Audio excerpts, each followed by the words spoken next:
In today's episode, we chat with Pete Young, GM of Product Payroll at Xero, a seasoned product leader with over 15 years of experience across SaaS, retail, and fintech. Today, we dive into what it really takes to ship a successful product, from aligning teams around customer value to translating strategy into action. Pete's not going to sugarcoat it. We talk ambition, ambiguity, and building for outcomes, not outputs. 20,000 foot view of the world and what's possible, the vision, the strategy, I think is personally really fun. I love reimagining what the future and what might be possible, but then being grounded in, the technology and what you can actually do, what's feasible, and then the experience, what's usable, desirable. And in a weird way, product is just the same. You have a hypothesis, you have a bunch of feasibility, usability, viability risks. You work with your engineers and your designers and your product team. And hopefully, you dream big, start small, move fast, and iterate towards it.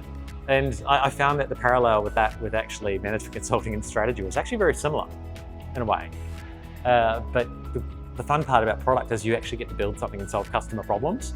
The customer problem isn't, getting the boardroom excited about where you're going. It's actually getting your customers to use a product, and that there's parallels, but for me, the product side is more fun because you actually get to build the thing. And that was for me the reason for the shift between I've built the story, but I'd love to go do it now. And that to me is what makes product one of the most fun jobs you can have, product managing. But you've also got to realize, what I quickly found out from a customer perspective is, you don't want to be too fast. Technology can enable you to be very quick at saying, yes, you can get X. If you're too fast, customers are a bit uncomfortable saying, well, should I trust this? Is this okay? And quickly, just because you can doesn't mean you should. It strikes me as odd that we still have passwords in this day and age, right? I think Microsoft a few weeks ago rolled out passkeys and they announced how much they've done with passkeys. They gave a stat that said 99% of people get through first time with a passkey versus 35% with a password, right? It's just how many people, like I said, the forget my password loop. It's ripe for hacking as well, how many people lose the password, get hacked versus a biometric passkey. And it feels like something I'll be saying to my kids one day, we used to have passwords. What would make an excellent product owner ready for the future? Welcome to Season 2 of Cask and Convos and our new home, the Urban Alley Brewery, right at the heart of Melbourne, District Docklands. Born from a love of great beer and a mission to bring world-class brews to Melbourne's doorstep, Urban Alley has been crafting award-winning beers that bridge the gap between mainstream and craft, blending tradition with innovation. With a state-of-the-art 25 hectoliter brew house and a 690-person brew pub, this is where bold flavors and even bolder conversations come to life. But great ideas don't just happen over a pint. They need the right space to grow. That's why we are teaming up with Natural Velocity, a co-working hub built for innovators and game changers. Because whether it's in business or at the bar, the best ideas happen when the right people come together. So grab a drink, pull up a chair, and let's dive in. Hi Pete, welcome to Cask and Convos. Shivani? Thank you so much for coming and joining us for this conversation. Yeah, thanks for the invite. We are very excited to know from your perspective because you've been in the industry for quite some time, and you've been a leader in the industry, especially in tech. But would love to know, how did it all start? How did the evolution start? Yeah, sure. Thanks. I'll try and give you the abridged version. So I think my passion for tech and sort of product, more specifically, started, dare I say it, about the year 2000. And so, a long time ago, near 25 years, and I started coding. And I taught myself to code, had a computer at home, and then saw this thing called the internet, and suddenly I was fascinated. And I actually started building websites way back then. And then I started building custom software and selling it online, actually using PayPal back in the day. I was still one of the early PayPal users. What did you build? What was the custom software? I was building what is now commonplace today called a CMS, or content management system. At the time, the acronym, I'm not sure if we still use, is WYSIWYG, or what you see is what you get, online text editor. And building websites for clients, I built a few for a few different companies. I needed a way to edit the copy on the website, and I didn't want to do it on the back end, so I just built a sort of front end for them to do it, and then gave it to them to be able to do. And then I went, I could actually sell that, and I sold it online on a website that's now gone called Planet Source Code. It's in the Wayback Machine on the internet. I found it recently, actually. So yeah, way back then, and ever since then, I've been passionate about product and what tech is possible, what you can build. So that was the start, and then a journey through, I guess, doing that for a few years while I finished high school, and then university. Then after university, which I focused more on computer science as well as commerce, because I was more interested in the business side, and I worked as a software engineer through university, actually, and that was, again, just a really good experience. And after university, got into management consulting and found the strategy side fascinating, moved to Australia. I'm still here, so I'm a Kiwi, one of them that came over, one of many, that hasn't gone back, but New Zealand will always be home. And so, got into management consulting, corporate strategy, really, really enjoyed that, got a broad exposure to a lot of different businesses. Then I moved in-house corporate strategy at Australia Post, and that was really at the boom of sort of .com eCommerce and in the early sort of 2010s. And then at that point, I got the opportunity to get back into tech and be a product manager back then and build again. And ever since then, I've been passionate about building. And for both Australia Post, went to another organisation, took a year off to back myself and build a product. Didn't succeed, but had a lot of fun. And then went back to the workforce, and now I'm at Xero. Awesome. And it's a very fascinating trajectory that you have described. Getting your hands dirty and building hardcore software to strategy, and now building with a strategy lens. What do you think? What are the key differences that differentiate these three? Yeah, so I think the thing that I found really interesting was understanding the context and the 20,000 foot view of the world and what's possible. The vision, the strategy, I think is personally really fun. I love reimagining what the future and what might be possible, but then being grounded in the technology and what you can actually do, what's feasible.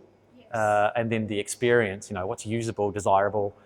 And I think when I found sort of those product sort of frameworks, they provided a real construct to work with. And I find strategy and management consulting is all about, risk as well, and coming up with hypotheses. You have a strategic hypothesis and you test it, and you get data and you test it and you iterate. And in a weird way, product is just the same. You have a hypothesis, you have a bunch of feasibility, usability, viability risks. You work with your engineers and your designers and your product team, and hopefully, you dream big, start small, move fast, and iterate towards it. And I found that the parallel with actually management consulting and strategy was actually very similar in a way. But the fun part about product is you actually get to build something and solve customer problems. The customer problem isn't, getting the boardroom excited about where you're going. It's actually getting your customers to use a product. And that there's parallels, but for me, the product side is more fun because you actually get to build the thing. And that was for me the reason for the shift between I've built the story, but I'd love to go do it now. And that to me is what makes product one of the most fun jobs you can have on product managing. Yeah. So tell me about the key difference between product, because you mentioned feasibility, desirability, and we've had a few design leaders in the past in our podcast, and they often face the challenge of proving customer desirability to product. How do you feel? how important is desirability or getting the product, to that desirable level, that what do you call it, that beautiful must-have sort of a level from a product owner perspective, especially if it clashes with your KPIs or revenue. Yeah, I think my experience with that is very different depending on the organization. And I think it's so contextual whether or not you're going to have any challenge there at all. Because I've worked for traditional organizations, I'd say, like in Australia Post that we both worked at, over 200 years old, 20,000 employees, huge. And turning that company to, dance around e-commerce and digital requires a whole different set of skills to working for a tech native, it's in your DNA business, such as Xero or Redbubble, another organization I worked at, where tech is the business and the experience largely is the product as much as anything. And so in a tech business like that, designers, engineers, product, they're with you the whole way. The trio, the magic trio, they're there the whole way. And you rarely would need to say, actually no, design, that's not what we're going down. There's healthy trade-offs, right? Like that is the beauty of working as a trio or a product team. And it's more around usability than I'd say desirability, because desirability is the tech product to a degree. You might be launching a new product and that's slightly different to iterating on an existing. But the tension is not the same as a traditional organization where you're trying to pitch the desirability of a tech product or a digital experience to an organization that is not tech native. And stakeholders don't necessarily see the value of what you want to build with a bunch of product design and engineering people. And that requires a different set of skills and I'd say an increased focus on the viability lens of does it work for the business as much as does it work for our customers. And I think that's where my experience of product managers that have worked in those organizations are very strong on viability. Like, does it work for risk, compliance, legal, finance, marketing, sales, operations? Because they have a lot more to cover when you're building something net new, or that's a change to the status quo, versus a tech organization where those stakeholders exist, but they all understand the landscape. Yeah, that is where they work. And so it's important, but you're not going to see the same friction. They're more at the table to sort of say, how can we make this work? Because they understand. And so your challenges, typically, you'll focus more on the experience and the usability, right? And building a really amazing product to drive the value. So I think there's just differences based on the context that you really need to face into. And I would love to deep dive on your initial part where you mentioned around working for Australia Post. We all were there together at one point of time. Yes. And as you mentioned, it's a 200-year-old organization. And I remember very well that you were tasked with this amazing task and near impossible task where at a stage where all our customers would be getting their notifications about their parcels and first time delivery for every one parcel within 5 parcels, you were tasked to convert it into 1 in 3. Yeah. And then you eventually moved at you eventually left Australia Post at a stage where it was almost 1 in 2. Yeah. So that's a huge ask, and you managed to transform that into outcomes. That must have been a fascinating journey, and there were many other micro wins as well along the journey. We'll talk about that, but I would love to know, how did you make that magic happen? Yeah, so I guess the first thing I'd say is, it's standing on the shoulders of giants, right? Like, it was a big team, such as yourself included, right? So the my post team as it was, I was a leader that came in the footsteps of others, but also then carried the torch, and we had about 100 to 120 people, I think, at the time. Like, it was a large team for Australia Post to invest, right, in tech or digital. And I think one of the things that we first needed to do, and that we set out to do, is we had that sort of big, hairy, audacious goal of, right, in one hand, we framed it around reducing carding, getting the card in the mailbox, and we flipped it to the positive, right, of first time delivery, because that's the customer outcome is I want it first time, every time.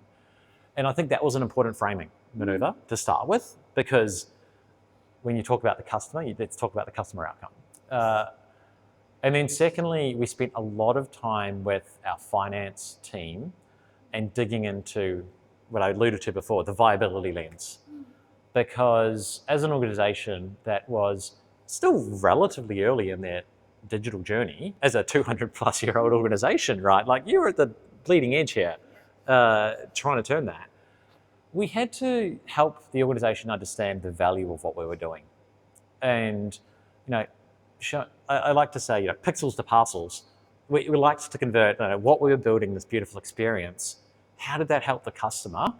And then firstly, getting the parcel first time. But then how did that help the business, right? How did that help Australia Post? Obviously, it sounds very logical, but we're talking serious money here, right?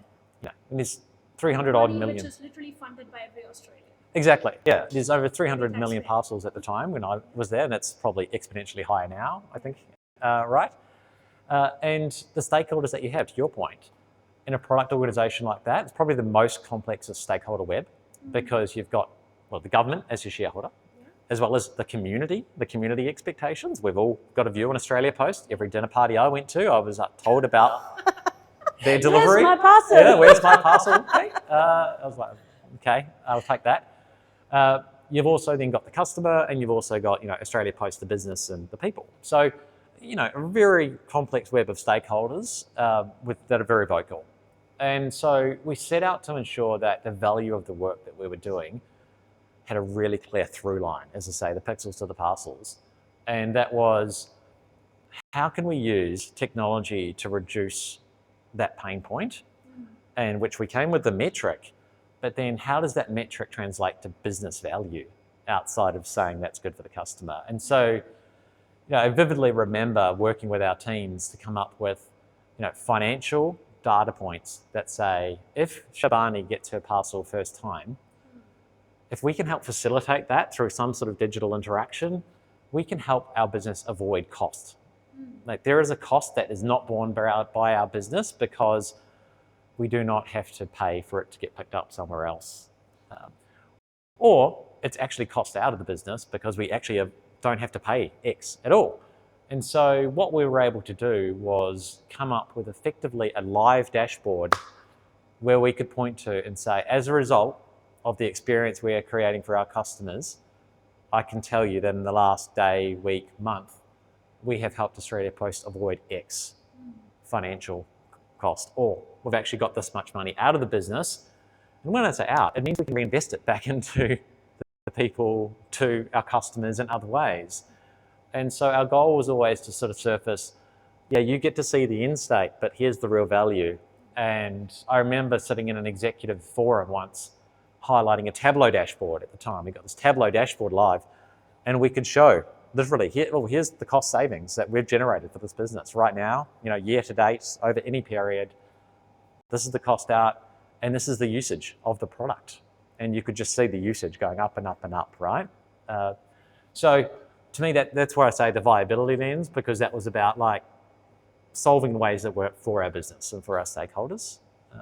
And that helped. When we got the finance team understanding what we were doing, they didn't look at us as a cost center, which is what I think the traditional focus on, it's a delivery team.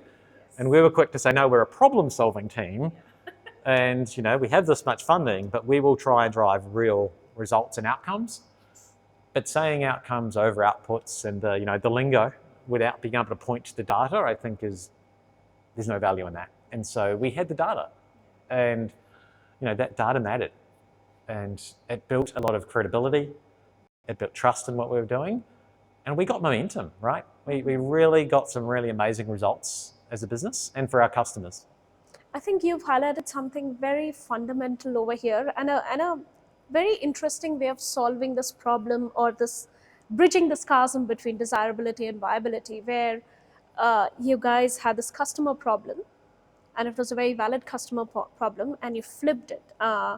from the business was more interested in solving a business problem, and you flipped it into actual customer problem for yourselves, so that you could have clearer outcomes. But then again, you flipped it into financial outcomes for the business, and you showed them through metrics. That is, I think this is one of the key things that as a business we need to remember whenever we want not just good outcomes but great outcomes, both for the customer and business, because unless we get both of those, you won't achieve the kind of results that you want. Exactly, and I think that you also alluded to before about, I think we talk a lot about desirability, viability, feasibility, and I like to talk just as much about usability. And I think if one of the real flips there is, no customer would ever tell us, I want to receive a note. I want to get it first time. And so it's highly desirable that they get it first time. We don't actually need to test that. Like, we know that. But there was a usability gap, right? So there's a big difference to that, which if we were forcing people to log on to an experience to be able to say, oh no, please leave my parcel at the door. And so anyone that goes to any website these days, forget my password is one of the most common user flows, right? One of the most painful things ever. And so I remember, this is like, 2016, 2017, and we went, no, we need to change that, because the actual customer outcome, why are we forcing them to jump through hoops? We've added friction into the experience, it's not usable. And we went, if you want to get it left at your front door and you've clicked this form, let's let them do it. And so we were just removed that friction, and then the usage just skyrocketed. And then you can start offering higher value added services, where if you want to register, you can access these services. And I think that, again, was the usability loop we looked at, as opposed to desirability. And I think that, for me, was the beauty of also working with designers and going, how do we make this experience as frictionless as possible in both the real world with the physical parcel as well as the digital experience. And that's to me where the magic happens, right? In a cross-functional product team. And that's literally how we got traction. I'm actually reminded of this instance from my own career. Again, it was at Australia Post, where we were trying to resolve this problem where customers have to pay a bill. I won't name the product, but it was a good product. But when it came to paying the bills, a lot of times customers would delay, or it would just be a pain for customers. And we had, because of the metrics that were set up, we could actually monitor where the drop-off was happening. And we realized that, very similar to your point, like, we were making the customers log in to just pay a bill. Like, honestly, you are getting the money. Why are we increasing friction over there? So we actually removed the entire logging in. All they had to do was just make sure that the bill is their own by, giving the invoice number or the bill number, and then just paying it. And it was great. Again, the bill payment skyrocketed. Everybody was paying their bills on time, and there was a huge revenue outcome from the digital channel because of that. So it's simple things which we forget, and simple behaviors. If we can make it easier for the customer, it can lead to great business revenue as well. Exactly right, and that's that focus on the experience. And I think that's where it all anchors to, right? Exactly. It's like, have you actually done this as a customer? It's really frustrating. That's actually a great point. Always ask, have you actually done this as your own customer? Totally. It's the whole dog fooding thing. Like, if you're not a customer of the product, it's hard for you to opine. Like, give it a go. Give it a go. Right? Might be a bit different for dog food, but anyways. We won't go down that path. It's a terrible turn of phrase, isn't it? But let's move on to the next phase of your career, from traditional brick and mortar to high tech, right in the forefront of technology, and especially dealing with, complex technology domains like finance, which are compliance heavy, regulation ridden. How was that like? Fascinating. I think I was fortunate enough to, I transitioned over to a financial services company just pre-COVID, and they were going through that, how can we use tech to accelerate what we do? There was obviously COVID really had a huge impact on financial services, if anyone that's been in one of those businesses knows. So I ended up fortunately running a sort of a lending team in a credit card business, and in a highly regulated landscape, it's a very different way of running a digital product and a different digital experience, right? Because there are certain things you must and must not do. And so I had a steep learning curve to get across that, but fortunately, again, I had an amazing team. And my job was, transition from, let's say, you go from IC to sort of leader of ICs in product to leader of people leaders in product. And so I was making that leap as well. And that was also a fascinating career moment to sort of go through that transition all at once. And financial services, there's a lot of technology, which, fintech, like there's huge amounts of transformative businesses in that space, right? And they're all about speed and disrupting the status quo and the banks. And so every business in financial services is looking at what they can do there. And a couple of key metrics that they always talked about was sort of time to decision and time to cash. Like, how fast can I tell Shivani that she can get a loan, a credit card? Mm-hmm. And then how fast can I time to cash, get her paid, get her money. And so there's a huge amount of opportunity right there, both at an experience layer, but also then the enabling tech of what you could do. But obviously traditional financial services has a lot of legacy plumbing, I'll say. There's a lot of technology constraints. And so what can you actually do is a real challenge. So we had to work around what we had in the existing systems, processes, and I think we did the best we could in that space, making it a seamless experience. But you've also got to realize, what I quickly found out from a customer perspective is, you don't want to be too fast. Technology can enable you to be very quick at saying, yes, you can get X. If you're too fast, customers are a bit uncomfortable saying, well, should I trust this? Is this okay? And quickly, just because you can doesn't mean you should. And I think that's something that I've noticed in multiple industries. And now I lead a sort of a payroll business at Xero. And just because you could make it as seamless as possible doesn't mean you should just make it that way. Customers want to have confidence. They want to know that it's accurate. They want to know what's actually happening. And so that was one of the things that we wanted to always ensure we did, is you want customers to have, even if you could, say, hey, Shivani, is this what you wanted? Have that step check. Allow them to take that pause to take good decisions. Exactly, and put them in control. Yes. Don't take, these days, in this day and age, the AI shouldn't take the control away. You're still in control. You're still in the seat, just like AI is co-pilot. You are the pilot. And I think the same needs to be true with bringing technology into some of these organizations and some of these products and experiences. So in financial services, I worked in some more traditional business, and then I went to Xero, where we had some more advanced, which was tech native. And again, that was where we were actively a lot faster at making that time to decision and time to cash for customers. And that was amazing, because you could just focus on ensuring that experience layer was as quick and as seamless as it needed to be. And you mentioned a very interesting point, and I got reminded of something which I learned pretty early in my career. Banking websites, when you log in, you put in your username and password. Actually, they've got the compute power to immediately show you your account. Yeah. But they deliberately build in that delay so that the customer is reassured that the bank is going through, layers of security to access your account. Yeah. Even in digital experiences. Yeah. So it's actually to help reinforce the customer's trust, that they build in a deliberate delay, and you have the loading, and then you see your actual account page, even though actually they can retrieve it within fraction of seconds. Yeah. So it's that, as you said, you immediately give them a result and they will not trust it, especially when it comes to their money or anything which impacts their life and lifestyle.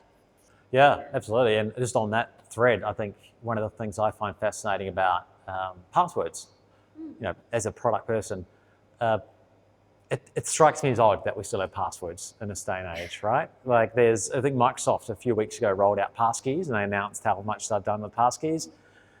They gave a stat that said like 99% of people get through first time with a passkey versus 35% with a password, right? It's just how many people, like I said, the forget my password loop. It's ripe for hacking as well, like how many people lose the password, get hacked versus a biometric passkey.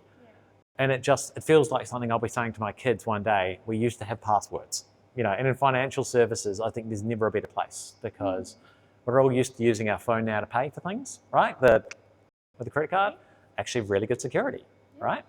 And so bringing that now to all sorts of digital experiences, especially where there's a financial element, I think is where technology can really, help decrease fraud, increase trust, increase confidence. And these are things that are just now possible, which really excite me when you think about, solving customer problems. And looking at Xero, it's literally, one of those organizations which is really trying to stay ahead of the curve from a technology perspective. From brick and mortar to something which is, completely ahead. What was some of the fundamental differences in ways of working in terms of work culture that you noticed? Yeah, so again, I like to contrast to your point, the sort of tech native, Xero, born in the cloud, right? In New Zealand, I think it's the first company I've worked for in my career. My parents were like, oh, that's a good company. As New Zealanders, I think every Kiwi is proud of New Zealand and that success story. So very exciting to work for that company versus, as I say, the traditional businesses.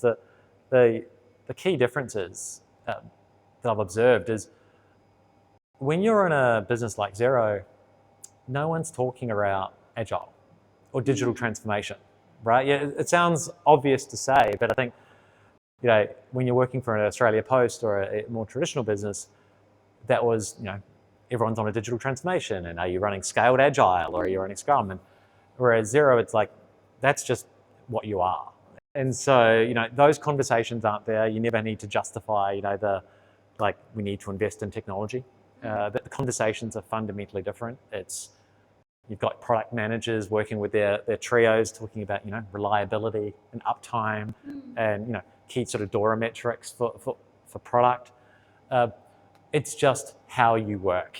And it's a rocket ship, the way we build, the way we can deploy, and the way everyone in the business is just focused on solving customer problems and innovating. And it's a special place, I'll say, Xero. It's one of definitely the best place I've worked in terms of culturally. There's an amazing set of humans. You hear the phrase talent density at times, I think. You've heard in podcasts. No, I've never heard of that. Having a very large amount of people that are all just such high caliber individuals. And I feel like I'm surrounded by that at Xero, with the people that we have and that come into the business, the people that are there, that you learn from every day. And what we're doing for our customers and the way that business is growing. We are on the bleeding edge of technology, releasing things. We are looking at AI. We just announced our JAX, Just Ask Xero, is in beta, which is rolled out across our customer base for people to interact with AI. It's fundamentally different to, as I think to your question originally around the differences, culturally, the way people talk and the way people work. Versus a more traditional organization. What about customer expectations? Because I've seen traditional organizations, one thing which works really well for them is the trust. Yeah. They have this inherent customer trust, especially in Australia. If you look at brands like Telstra, you look at NAB, ANZ, even Australia Post, there's a high amount of trust. Whereas with new technology, new brands, new cloud-based companies, you have to build that from scratch. Yeah. And then maintain that with rapidly evolving product landscape, rapidly changing product. What do you feel is the key difference in terms of customer expectation? Yeah, it's a good question, because I think, especially in this day and age, as we were alluding to before, with things like fraud, as more things move online, and people don't feel like there's a physical connection, and that's more broad, probably observation around society right now, right? With the rise of social media, technology, everyone's on a phone the whole time. We lose some of that connection, and I think that human connection is important to trust. And so, how do you build it in a tech-first business? And I'd say in a way, it's got a similar challenge for like in Australia Post or anywhere else as well, because everyone's trying to build a way to connect online to get your parcel, fill out, get a credit card, get a loan, do my payroll, manage my accounts. Firstly, people, like I said before, that you need to build confidence. You have to build that confidence that you're going to, you've got their best interests in heart, that it's transparent, it's accurate, and that's through the experience, right? The experience layer. How do you surface, help customers understand okay, here's what we're going to do now, giving them the tooltips, giving them the help in situ. Setting expectations. Absolutely, because I think that's where, just a dumb form doesn't help anything. But if you give them context, like help them orient where they are, help them where they are, right? Meet them where they are. And I think that's a focus you see in a lot of tech businesses now is how do we become more channel agnostic? How do we ensure, like, if Shivani likes using WhatsApp, how can we actually reach out to her on WhatsApp? How do we make it available to help? Is a chatbot the best thing for us to use?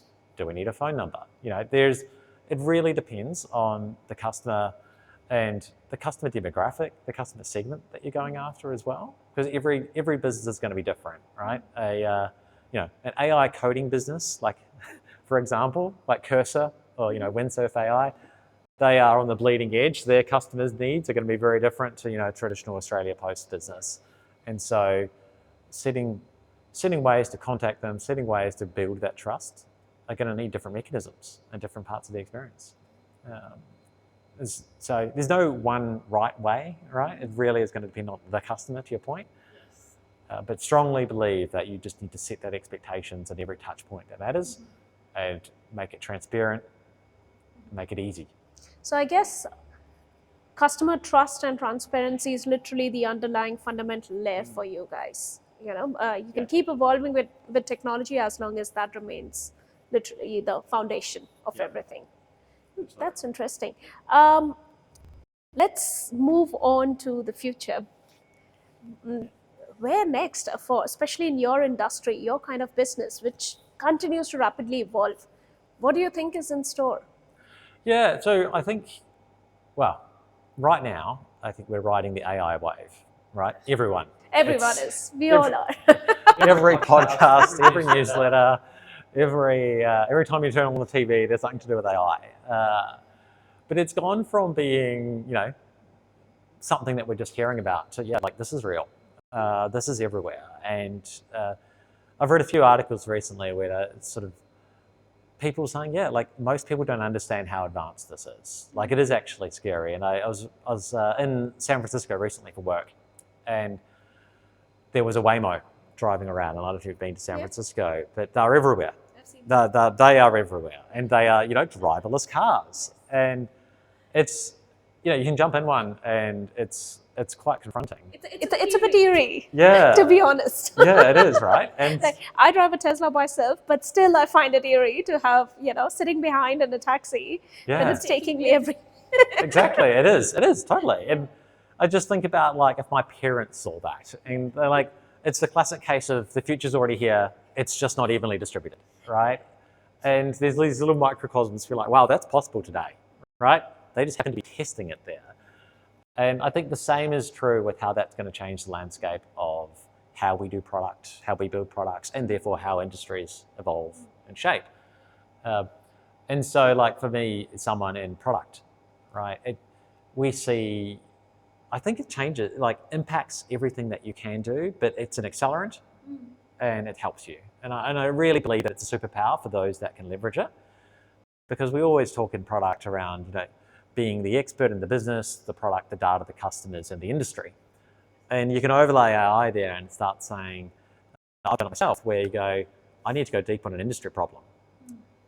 Jump into your ChatGPT, into your Claude, into your Grok, whatever tool you want to use, and ask it to go and do a market analysis. Go do some deep research. And it is so incredibly powerful. And then for customer research, we've used it. We use Gemini at Xero, and synthesizing research, synthesizing a customer conversation, an interview, synthesizing a team meeting, right? What are the key takeouts from this meeting?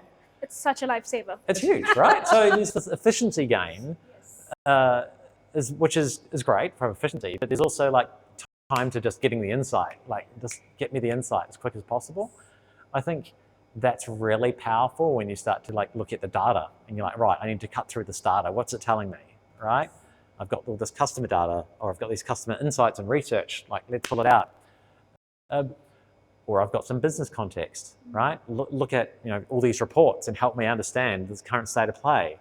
And so a PM that's got all these viability lenses and is also working with a customer, it's so helpful to use this tool. But also I think you see it coming from these prototyping tools. And so in product, one of the things I've observed, right, when I took a year off, I think I alluded to many years ago, to try and build a product. And I knew what was possible from tech because I'd been in tech product, and sort of as someone who could be on the tools and did some computer science, I knew it was possible, but I didn't want to build it until I got a customer. So I was selling vaporware and building slideware, and I was showing up to people and trying to sell them a story, and I didn't quite get there. But now I look back on that and go, well, in this day and age, I could build a prototype like that. Yeah. Right? It's that time to prototype is actually really short. Yes. Any role, anyone can do it. You don't have to be in product, right? Any person can just start having a go. There are so many low-code platforms. You can just put it together. Exactly. It's so much easier and so much cheaper and affordable. So much, exactly. And so like, you're going to see this explosion. Like ideas are free. There's that classic thing that ideas are free and execution is everything. Well, execution just became a lot easier, right? But that's when you're really going to need to care about like, is it a good experience? Like, have I hit the right customer problem? Have I pitched it in the right way? What's my go-to-market? What's my price point if I have a price point? So all these other like classic product questions are still there, but you can get to market really, really quickly. And I think, in tech businesses, that's amazingly powerful. And probably in some traditional businesses, they're going to start experimenting, right? You can run an experiment where you actually get a live working prototype in front of customers really quickly. And then you can also see, I think I certainly have an explosion of, dare I say, startups with the number of people required in a startup is coming down because people can just be on the tools in a way. I know of startups that are one-man teams, but still they are putting out very mature products. Yeah. So yeah. Super powerful, right? You see Cursor, I think, is one of the fastest growing, businesses in the last few years, and they don't have that many people. Like they were on Lenny's podcast recently, and it's just amazing how fast things can grow, but also how fast they can launch. But potentially, there's a long tail here, right? And I know from I'm not a heavy social media user, but when I go onto Instagram, I get about 101 different AI products apparently that are going to make my life amazing. Yes, it's going to be amazing. But of course, anyone that's got a full-time job and kids is going, I don't think I'm suddenly going to have all this free time. I've still got to parent. Oh yes, so, I feel the pain. Yes, but from what's possible just now with technology and AI, I think every industry is facing into that, right? It doesn't matter what you're doing. And whole jobs and roles, product being my profession, I think it's exciting. I really do. And working with engineers, working with designers, getting, that time to insight or that cold start problem, I think we can dramatically reduce. But then the magic of the product team and the trios, I don't think goes away. I think we just get more deeper thinking time to work and collaborate and can diverge and converge with these tools really powerfully. You've touched upon something very interesting just now. With great power comes responsibility, or just being aware of certain things that continue to make us human. As you mentioned, converge and diverge, still making that triad and still making sure that humans are there. Tell me a bit more, what are certain things, especially with this immense power that we have at our disposal, what are certain things that we need to be still very mindful of, in your opinion? Yeah, so I think, there's long been a conversation around ethical AI and, and responsible use of data, for example. And I think these areas and considerations are going to be more in the conversation, right? They have to be. And one of the things I think we've long talked about across industries and definitely in financial services is the models are only as good as the data that they're trained on, right? So you can absolutely introduce some bias into your models, right? I think there's been plenty of examples where that is true. And so you could end up in a self-reinforcement loop, right? Where maybe you're making some lending decisions based off certain criteria and what the model is trained on. And are you discriminating against another cohort of customers? And so how do you start thinking about that in what you're in your day-to-day, in your trio conversations, right? Like when you talk about the experience, we need to go a bit deeper and we need to actually start having these conversations around who are we leaving behind? Like, what are we missing here? So what are certain ways that we can continue to make sure that we are doing that? What are some ways that we can continue to, bring the humans into the loop, continue to, make sure that we are considering diversity of opinions, avoiding bias? What would you say can be maybe 3 best practices that product owners or product people can keep in mind? Yeah, so I think you've almost answered part of it. I think in the question is that it's human in the loop, right? Yeah, this is not rogue. This is just, as a product team, you may use such tools, but there's still human discretion. There's still asking yourselves the questions that you should be asking for. And it's like, it's like the pilot with the checklist, right? Like there's still the checklist, there's still the things. And it's having, like we use like principles, like having principles around, how does this fit? How well does this align with the principles that we set for ourselves? How does it align with, for example, we have responsible data use guidelines at Xero that we publish for our customers to see. That's great. All right, so we are very clear about what we will and will not do. And so asking yourself, and when you're with another organization, how will they use that data? And I think as an organization, that's going to be more and more important for all organizations to actually say, well, you've got to be transparent about these things, because I think there's plenty of examples in this day and age now as well of like little AI tools that spin up, like the face tools that change your face. And it's like, well, who has got your data now, right? Where is it going? Yes. So I think, again, coming back to your original question, how to build that trust and confidence, it's not hiding behind legalese and making it clear, like, this is how we use your data. That is great. And then as a product team, ensuring that, yeah, that is what you do. And having a process, guidelines, guardrails to ensure that is the case. And we have product reviews, right, where we make sure that we cover off certain things. And I think that's a pretty standard practice, I like to think. And product organizations, you have a product review or a product requirements doc, a PRD, where you've got expectations from a product design, engineering, and making sure you are deliberate, really deliberate about the decisions that you make. And it's not lip service. I love that point, being deliberate about every decision that you make. I think a lot of times in the hurry to put or push a product out in the market, we often ignore that. And, we just want to check some boxes, check the box of, yes, we've delivered it. Yes, it's out in the market, but we are not really being deliberate in our decisions. And I think from entrepreneurs to mature corporates, everywhere, as long as and that's also the core of strategy. Totally. Whenever we are looking at designing or building something, if we can have certain decisions in mind, which we're very deliberate about, like why we are doing it, who are we doing it for, and how are we doing it, I think that makes the entire process a lot more well thought out.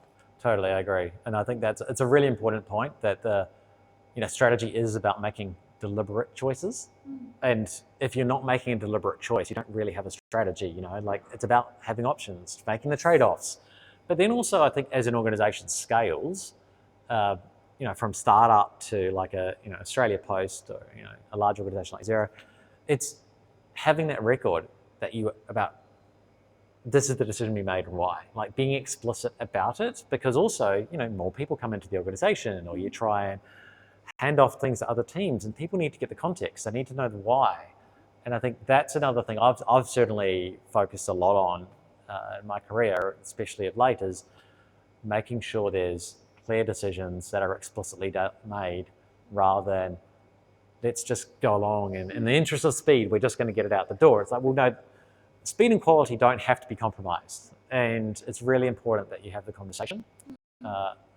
And it's not about lengthy documentation, but it is about being clear about what you've decided on. And because there's always trade-offs, right? Like that is literally the job of product design and engineering. There should be some friction. There should be some trade-offs. Otherwise, you're not pushing it. So why did we make the trade-off, right? So I think that's a really important part of doing good quality product, especially in this day and age. Yeah. Well, that's kind of bringing us to the close of our conversation. Thank you so much for coming today. But I would like to nudge you for one last thought. What would make an excellent product owner who's ready for the future? I think that's, to me, really clear.